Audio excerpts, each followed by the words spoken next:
शहजादी लियाना अपने महल के पुराने कमरे में पुरानी चीजें देख रही थी। वो कमरा सालों से बंद था और गर्द व गुबार से भरा हुआ था। अचानक एक पुराने लकड़ी के संदूक पर उसकी नजर पड़ी। जैसे ही उसने संदूक खोला, अंदर से एक खूबसूरत चमकता हुआ लिबास निकला। लिबास रेशम का था, नीला और चांदनी की तरह चमकदार, और उस पर सितारों जैसे रोशन नगीने जड़े हुए थे। लियाना ने हैरानी से लिबास को छुआ तो उसके बदन में एक झरझरी सी दौड़ गई।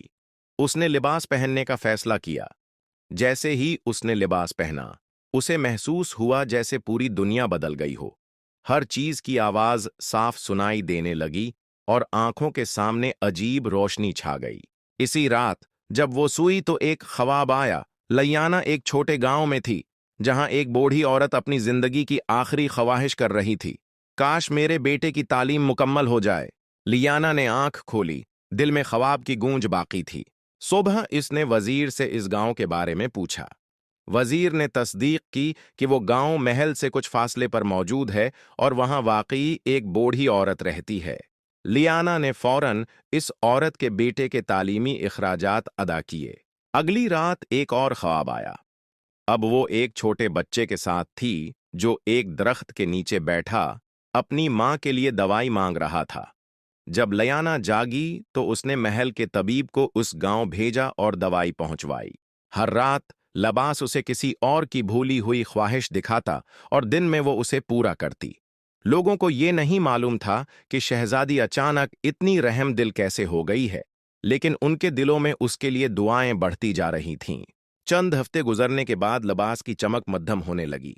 सितारे जैसे नगीने झड़ने लगे। लियाना ने एहसास किया कि लिबास की ताकत खत्म हो रही है। वो गमगीन हुई, लेकिन उसने अपनी मां मुल्का से बात की। मलका ने नरमी से कहा, बेटी, जो काम तुमने दिल से किए हैं उनके लिए लिबास की जरूरत नहीं। अगर तुम चाहो तो बगैर लिबास के भी लोगों की मदद कर सकती हो। लियाना ने सोचा, क्या वाकई वो बगैर जादू के भी इतनी हिम्मत रखती है? इस रात ख्वाब में एक छोटी बच्ची आई जिसने कहा, शहजादी, ये लिबास किसी और को भी दे दो, जिसकी दुनिया तुम जितनी बड़ी नहीं लेकिन दिल इतना ही नरम हो। अगली सुबह लियाना महल के करीब के यतीम खाने गई। वहां एक चुपचाप सी लड़की सारा दिन दूसरों की मदद करती रहती थी। उसका नाम नूर था। लियाना ने उसे बुलाया और वो जादुई लिबास उसे तोहफे में दे दिया। नूर के चेहरे पर रोशनी सी आ गई। लियाना ने उसके कान में कहा, याद रखो, ये लिबास ताकत नहीं, खिदमत का जरिया है। असल जादू तुम्हारे दिल में है। तब से न सिर्फ नूर ने दूसरों की ख्वाहिशें पूरी करना शुरू की, बल्कि लियाना भी अपनी खिदमत को जारी रखे हुए थी। अब बगैर जादू के, सिर्फ अपने खुलूस से महल की फजाएं बदल गईं, लोगों के दिल नर्म हो गए और हर कोई जानता था कि शहजादी लियाना और उसका चमकता लिबास कभी ख्वाबों से उतरकर उनकी हकीकत बन चुके थे।